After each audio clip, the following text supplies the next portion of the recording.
प्यारे बच्चों, स्वागत है आप सभी का पुनः एक बार आपके अपने YouTube channel MS team education पर। तो आइए हम लोग शुरू करते हैं क्लास 10th भौतिक विज्ञान का जो पहला लेसन था, रिफ्लेक्शन ऑफ लाइट, प्रकाश का परावर्तन। मुझे उम्मीद है कि आप लोग क्लास 10th की MS team education YouTube channel पर जितने भी वीडियो अपलोड हैं आप उन सभी वीडियो का लुत्फ ले रहे होंगे, उन सभी वीडियो को देख रहे होंगे। तो आइए हम लोग इस वीडियो में कवर करते हैं, क्योंकि पिछले वीडियो में हम लोगों ने गोलीय दर्पण द्वारा UVF में संबंध स्थापित किया था। और गोलीय दर्पण में जो दो प्रकार के दर्पण, उत्तल और अवतल दर्पण, कॉन्केव और कन्वेक्स मिरर में हम लोगों ने देख लिया था कि अवतल दर्पण द्वारा UVF में संबंध क्या होता है। तो आइए हम लोग इसमें अब शुरू करेंगे कि उत्तल दर्पण के लिए UVF में संबंध, जहां U क्या है, दर्पण के ध्रुव से वस्तु की दूरी, और V क्या है तो प्रतिबिंब की दूरी, F क्या है फोकस दूरी। तो चलिए हम शुरू करते हैं इस टॉपिक को। तो आप इसको समझेंगे और हम लोग सबसे पहले जब उत्तल दर्पण कह रहा है तो प्यारे बच्चों एक हम लोग उत्तल दर्पण बना लेंगे। तो एक ये उत्तल दर्पण हो गया, ध्यान दीजिएगा आप, यह एक उत्तल दर्पण हो गया, सॉरी मिस्टेक हुआ, ये उत्तल दर्पण बनाना है तो उत्तल दर्पण का मतलब ये आपका उत्तल दर्पण हुआ, क्योंकि अंदर वाले पृष्ठ को पॉलिश करेंगे तो प्रकाश का परावर्तन बाहर वाले पृष्ठ से होगा। ये वीडियो में हमने आप लोगों को, पिछले वीडियो में हमने आपको बताया है कैसे हम लोग इसको समझेंगे। अब देखिए ये इसका मुख्य अक्ष होगा, ये मुख्य अक्ष, यहां पर इसका पोल होगा, यहां पर इसका मुख्य फोकस होगा और यहां पर इसका वक्रता केंद्र होगा। तो हम लोग जानते हैं कि अगर किसी भी वस्तु को इस उत्तल दर्पण के सामने यहां पर हमने अगर किसी वस्तु को रखा, इस वस्तु का नाम दे रहे हैं A और B, इस वस्तु का नाम क्या दिए, A और B। तो अब हम लोग जानते हैं कि इस पर, यानी कि उत्तल दर्पण पर मुख्य अक्ष के समानांतर, इस मुख्य अक्ष के समानांतर अगर प्रकाश की किरण को हम डालेंगे, ये प्रकाश की किरण हो गई, डालेंगे तो हम जानते हैं नियम नंबर पहला प्रतिबिंब बनने का कि मुख्य अक्ष के समानांतर आपतित प्रकाश की किरण उत्तल दर्पण से परावर्तन के पश्चात मुख्य फोकस से होकर जाती हुई प्रतीत होगी। तो ये प्रकाश की किरण लगेगा कि आपका इस मुख्य फोकस से होकर के जा रही है, ऐसे बात समझिएगा, मुख्य फोकस से जाती हुई प्रतीत होगी।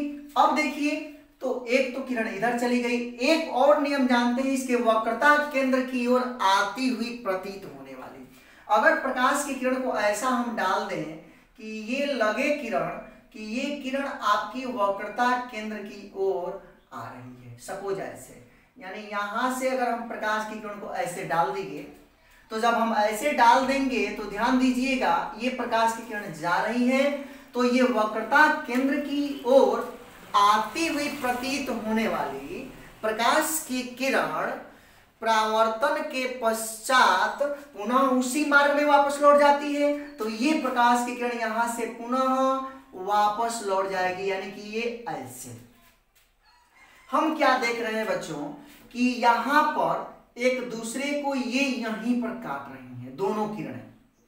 तो जब यहां पर काट रही हैं तो प्रतिबिंब यहीं पर बनेगा, क्योंकि हम प्रतिबिंब बनने का कंडीशन भी पढ़े थे कि अनंत और ध्रुव के बीच में रखेंगे उत्तल दर्पण के लिए, तो उसका इमेज जो है P और F के बीच में कहीं पर बनेगा। तो देखिए यहां पर इमेज बनेगा, यह A था, यह B था, तो इसका नाम दे रहे हैं A1 और इसका नाम दे रहे हैं B1। याद रखेंगे अगर हम इस पॉइंट का कोई नाम दे दें M और यहां से एक लंब डाल दें ऐसे, इसका नाम दे रहे हैं N। बस अगर इतनी बात आपको समझ में आ गई तो आप डेरिवेशन इसका कर लेंगे, बहुत आसान है। तो ध्यान देंगे इसमें त्रिभुज देखेंगे। सबसे पहले एक बड़ा त्रिभुज है, बहुत बड़ा त्रिभुज। बड़ा त्रिभुज कौन सा है? तो त्रिभुज का मैं नाम लिख रहा हूं, देखिएगा, त्रिभुज ए बी और सी, देखिएगा, यानी कि त्रिभुज ए बी और सी, ध्यान दीजिएगा, त्रिभुज ए बी सी तथा त्रिभुज ए बी सी तथा त्रिभुज A1 B1 C, यानी कि इसको लिख सकते हैं A1 B1 C परस्पर समरूप है, परस्पर समरूप है। क्यों? क्योंकि इनमें ये एंगल जो देख रहे हैं उभयनिष्ठ है, यानी कि एंगल इनमें बराबर है। उस बेसिस पे हम कह सकते हैं कि ये वाला और या बड़ा वाला और ये त्रिभुज दोनों आपस में क्या हो जाएंगे? समरूप हो जाएंगे, क्योंकि इनके प्रत्येक एंगल आपस में बराबर हैं। अब ध्यान दीजिए, त्रिभुज ABC तथा त्रिभुज A1 B1 C परस्पर समरूप हैं। जब समरूप हो गए तो समरूप त्रिभुज का नियम, जब समरूप त्रिभुज का नियम लगाएंगे तो आप लिख सकते हैं पहले त्रिभुज का लंब। तो पहले त्रिभुज का लंब क्या है? AB। तो इस दूसरे त्रिभुज का लंब क्या होगा? A1 B1 बराबर, पहले के अगर आधार को लिखें तो पहले का आधार B और C, बड़ा वाला त्रिभुज का क्या हो जाएगा? BC। तो छोटे वाले त्रिभुज का यहां से यहां तक है ना, छोटा वाला त्रिभुज तो आपका ये है केवल, तो B1C, ध्यान दीजिएगा, B1C इक्वेशन नंबर फर्स्ट। इतनी चीज समझ में आई होगी। आगे बढ़ते हैं, पुनः हम देखेंगे कि त्रिभुज, अब देखिए एक बार तो बड़ा त्रिभुज ले लिए, अब एक बार अगर हम इस त्रिभुज को लें MNF, इस त्रिभुज को लें MNF, यानी ये वाला त्रिभुज, ध्यान दीजिएगा, ये वाला त्रिभुज, ठीक है, ये वाला पूरा त्रिभुज। अब हम इसको डार्क कर दिए, लेकिन आप डार्क से दर्शाएंगे, यानी कि ये वाला त्रिभुज अगर बड़ा वाला लें तो ये हो जाएगा त्रिभुज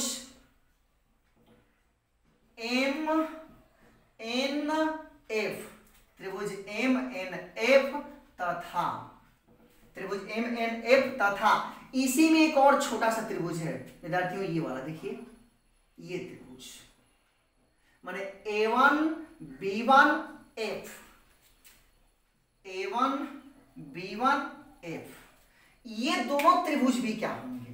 तो ये दोनों भी समरूप हैं, ये भी परस्पर समरूप हैं, परस्पर समरूप हैं। त्रिभुज हमने क्या लिया? MNF, A1 B1 F, ये त्रिभुज लिया, और एक बार ये बड़ा वाला त्रिभुज और पुनः ये वाला। तो ये दोनों त्रिभुज भी समरूप हैं, क्योंकि इनमें भी ये वाला एंगल क्या है? उभयनिष्ठ है, और ये 90 का है तो इसमें भी 90 है, ये जितना एंगल होगा वो इतना एंगल होगा, तो इसलिए ये क्या हो गए? समरूप हो गए। जब समरूप हो गए तो वही चीज इसमें भी लिखेंगे, पहले त्रिभुज का लंब MN, तो ये दूसरे त्रिभुज का भी लंब लेंगे A1 B1, पहले का आधार लेंगे NF, तो जब NF लेंगे तो दूसरे का क्या हो जाएगा? B1F, इसको हम मान लें समीकरण नंबर 2।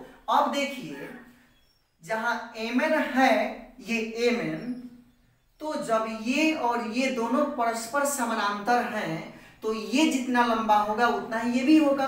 तो हम लोग लिख सकते हैं कि MN बराबर AB, MN बराबर AB लिख सकते हैं ना। तो हमने लिख दिया, और एक चीज और लिखें, जैसे पिछले वीडियो में हम लोगों ने लिखा था इस पॉइंट के लिए। तो चलिए इसको थोड़ा सा हम इसको मानना पड़ेगा, आप इसको थोड़ा सा तैयार कर लीजिएगा। हम इसको यदि लिख दें कि यदि दर्पण का द्वारक, या ऐसे मान लें कि यदि हम बिंदु N को P पर स्थित मान लें, चलिए हम लिख देते हैं इसको, यदि दर्पण का द्वारक छोटा हो, यदि दर्पण का द्वारक छोटा हो तो n बिंदु P पर स्थित होगा। जब स्थित होगा यानी कि ये वाला बिंदु यहां पर आ जाएगा, तो उस स्थिति में हम लोग लिखेंगे कि जो एन एफ है पी एफ, एन एफ की दूरी जब यह यहां पर आ जाएगा तो इस दूरी के बराबर, पी एफ के बराबर। तो ये वाला और ये वाला मान समीकरण नंबर 2 में रख देने पर, यानी कि ये दोनों मान समीकरण 2 में रखने पर, जब समीकरण नंबर 2 में रखेंगे, पिछले वीडियो में हमने इस चीज को लिखा था कि यदि दर्पण का द्वारक बहुत बड़ा हो जाए तो एन पी पर होगा, लेकिन देखिए इसमें काफी कुछ समस्याएं हैं, इसलिए हमने उसको आप लोग सुधार लीजिएगा, वहां पर भी छोटा कर लीजिएगा। बड़ा है तो गलत नहीं है, लेकिन कुछ लोगों या कुछ किताबों में इस तरीके से दिया हुआ है, तो चलिए हम लोग किताबों को थ्रू ही थोड़ा सा हम लोग देख लेते हैं, इसलिए एन को पी पर मानने के लिए छोटा मान लीजिए, कोई दिक्कत नहीं है, आप नोट कर लीजिएगा उसको। अब देखिए समीकरण 2 में रखने पर, जब समीकरण नंबर 2 में रखेंगे, एम एन के जगह पर कितना रखेंगे बाबू, ए बी, तो यहाँ पर क्या हो जाएगा, एम एन के जगह पर ए बी बटे में A1 B1 बराबर एन एफ के जगह पर क्या लिखें, पी एफ और बटे में B1F। समीकरण नंबर कितना हो गया, 3। अब हम लिख रहे हैं कि समीकरण 1 तथा 3 से, समीकरण 1 तथा 3 से, देखिए समीकरण 1 यह है और समीकरण नंबर 3 यह है। तो समीकरण 1 और 3 में देखेंगे तो एक पक्ष बराबर है, पहला पक्ष दोनों का बराबर है, तो दूसरा पक्ष भी इनका आपस में बराबर होगा। तो जब दूसरा पक्ष भी इनका दोनों आपस में बराबर होगा तो हम लोग इसको लिख सकते हैं यहाँ, चलिए हम यहाँ लिख देते हैं, तो दूसरा पक्ष भी इनका बराबर होगा, तो अब उस कंडीशन में लिख देंगे हम लोग कि BC बटे में B1C बराबर क्या लिखेंगे, PF बटे में B1F। ये हम लोगों का एक अपना सूत्र मिला, या कह सकते हैं कि यह एक थ्योरी या एक हम लोगों को पद मिल गया। अब इस पद का प्रयोग करेंगे, बस अब हमको इससे कुछ किसी भी चीज से मतलब नहीं है, हमको मतलब है इससे। देखिए BC दिया हुआ इस फिगर में, आइए अब और ध्यान से समझिए। BC दिया है तो देखिए B और C इतना दूरी आपको लिखनी है, तो आप जानते हैं कि दूरियों को दर्पण के ध्रुव से मापते हैं, तो वस्तु यहां रखी गई है, यह ऑब्जेक्ट है आपकी, तो दर्पण के ध्रुव और वस्तु के बीच की दूरी को दर्पण की यानी कि वस्तु की दूरी कहते हैं, और इसको -u से दर्शाते हैं, तो हमने इसको -u लिख दिया। अब देखिए यह वक्रता केंद्र है और दर्पण के ध्रुव के दाईं तरफ की दूरी है, तो इधर की सारी दूरी धनात्मक होगी और इधर की दूरी ऋणात्मक। तो अब यहां से इधर के अगर इसको हम लोग लिखेंगे तो ये कैपिटल R होगा। आप समझ रहे होंगे, वक्रता केंद्र और ध्रुव के बीच की दूरी को वक्रता त्रिज्या कैपिटल R कहते हैं। अब देखिए प्रतिबिंब यहां पर न बन रहा है, यही ना आपका इमेज बन रहा है, ये प्रतिबिंब बना, तो ये प्रतिबिंब की स्थिति है। तो आप जानते हैं कि प्रतिबिंब की दूरी को स्मॉल v से दर्शाते हैं, प्रतिबिंब की दूरी को किससे दर्शाते हैं, स्मॉल v से, और यह मुख्य फोकस है, तो फोकस के बीच की दूरी को हम फोकस दूरी स्मॉल f से दर्शाते हैं। तो इधर की सारी दूरियां धनात्मक और इधर की दूरियां ऋणात्मक, तो उत्तल दर्पण में केवल वस्तु की दूरी निगेटिव होती है, बाकी सभी की सभी क्या होती है, पॉजिटिव होती हैं। तो चलिए अब हम लोगों ने इसको रख लिया है। अब देखिए BC का मान हम चाहेंगे तो लिख सकते हैं, इतना और धन इतना लिखेंगे तो पूरा BC का मान हो जाएगा। B1C देखिए कहां पर है, तो B1C ये वाली दूरी हमको नहीं पता है, इतना, तो अगर हम टोटल दूरी में से इतनी दूरी को घटा देंगे तो ये वाला निकल जाएगा। तो अब उसी तरीके से इसको थोड़ा सा एडजस्ट करना सीखे हम लोग। तो देखिए BC को हम क्या लिख सकते हैं, तो इस BC को हम लोग लिख सकते हैं, BC को लिख सकते हैं PB आधन PC, यानी कि PB आधन PC। इस BC को हम लोग इतना लिख सकते हैं क्योंकि PB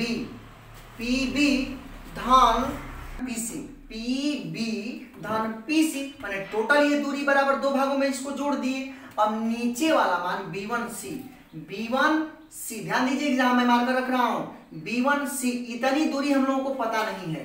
तो अगर इस टोटल दूरी में से अगर इतनी दूरी को घटा देंगे तो ये वाला आ जाएगा। तो इसी को हम लोग लिख देंगे PC माइनस, माने बड़ी वाली दूरी में से केवल इतनी दूरी को घटा दें, PB1 की दूरी को घटा दें, क्योंकि PB1 का मान हम लोग जानते हैं कि PB1 बराबर V है।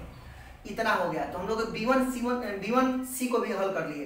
अब PF को देख लीजिए, PF, तो PF का मान स्मॉल f होता है जानते हैं, तो इसको चेंज नहीं करेंगे। उसके बाद से B1F देखिए कहां पर है, B1F, इतनी दूरी हम लोगों को नहीं पता है। तो अगर टोटल ये दूरी निकाल लें और इसमें से इसको घटा दें, क्योंकि यहां से यहां तक की दूरी स्मॉल f होती है और यहां से यहां तक की दूरी स्मॉल f भी होती है। तो अगर इसको हम लोग लिख सकते हैं PF माइनस, माने B1F को PF माइनस PB1। अब सबकी वैल्यू पुट करिए। PB का मान देखिए कितना है, PB का मान माइनस U धन PC का मान देखिए कितना है, PC का मान R है, तो यहां पर हम लिख दे रहे हैं R, क्योंकि PC का मान कितना है R लिख दिए। पुनः PC का मान कितना लिखेंगे नीचे R माइनस PB1 का मान देखिए PB1 और PB1 को हम लोग कितना माने हैं स्मॉल v, ये प्रतिबिंब की दूरी होती है v, बराबर PF को क्या मानेंगे स्मॉल f, क्योंकि PF का मान होता है कितना स्मॉल f लिख दिए। यहाँ पर भी PF है तो स्मॉल f माइनस PB1 के जगह पर क्या लिखेंगे स्मॉल v, इतना। अब देखिए चूंकि R बराबर होता है 2f, R बराबर क्या होता है 2f, फोकस दूरी और वक्रता त्रिज्या में संबंध से, तो R के जगह पर 2f रख देंगे। तो R के जगह पर 2f रख देंगे तो देखिए क्या हो जाएगा, यही माइनस U प्लस R के जगह पर कितना लिख दें 2f बटे में इस R के जगह पर 2f माइनस V बराबर f बटे में f माइनस v। अब देखिए इसका क्रॉस मल्टीपल करिए, तिर्यक गुणा करिए, इसका इसमें गुणा और इसका इसमें गुणा, तो गुणा करेंगे तो देखिए माइनस U प्लस 2f और इसमें गुणा हो जाएगा f माइनस v का बराबर स्मॉल f और यह इधर चला जाएगा तो 2f माइनस v। अब देखिए इसका इसमें गुणा करिए तो माइनस UF और f का इसमें करेंगे तो plus 2f square, minus b का इसमें करिए तो माइनस और माइनस प्लस u और ये हो जाएगा v uv और माइनस का इसमें करेंगे तो माइनस 2fv बराबर इस f का इसमें गुणा करिए तो 2f स्क्वायर, फिर इसमें करेंगे तो माइनस fv। ध्यान ये दीजिए 2f स्क्वायर से 2f स्क्वायर कट जाएगा, क्योंकि बराबर है इधर तो एक उधर ले जाएंगे तो माइनस कट जाएगा। अब देखिए माइनस 2fv को अगर इधर लेकर चले जाएंगे तो ये प्लस हो जाएगा, तो यही हो जाएगा माइनस uf और प्लस uv बराबर fv। क्यों fv होगा, तो माइनस 2fv को इधर लेकर जाएंगे बराबर के बाद तो प्लस हो जाएगा और प्लस 2fv में से माइनस fv घट जाएगा तो केवल एक बचेगा fv। अब हम लिख रहे हैं कि दोनों पक्षों में UVF से भाग देने पर, जब भाग दे देंगे दोनों पक्षों में UVF से तो माइनस UF बटे में UVF प्लस UV बराबर UVF बराबर FV बटे में UVF। ध्यान दीजिएगा ये जो था ना इसी में हमने दोनों पक्षों में भाग दिया है। UF से UF कट जाएगा, UV से UV कट जाएगा, FV से FV कट जाएगा। यहाँ पर क्या बचेगा, तो यहाँ पर देखिए क्या बचेगा माइनस 1/v प्लस 1/a बराबर 1/u, यही बचा।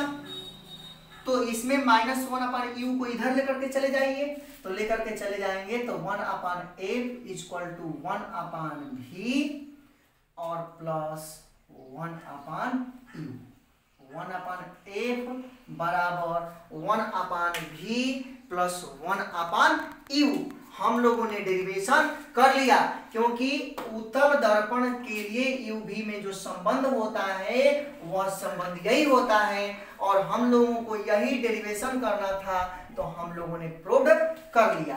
तो मुझे उम्मीद है कि आप लोगों को यह पॉइंट समझ में आया होगा।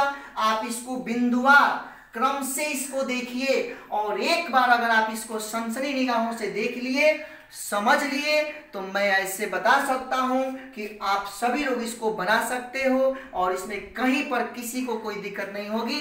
आप इसको जरूर बनाइएगा और कमेंट करिएगा यदि आपको समझ में आ रहा होगा तो, यदि नहीं समझ में आ रहा होगा तो भी कमेंट करिएगा, पुनः हम बताएंगे इसको अच्छे तरीके से।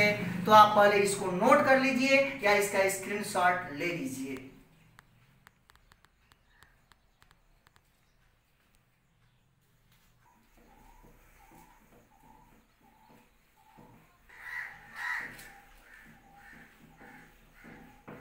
आवर्धन अगला नेक्स्ट और अंतिम पॉइंट है रेखीय आवर्धन।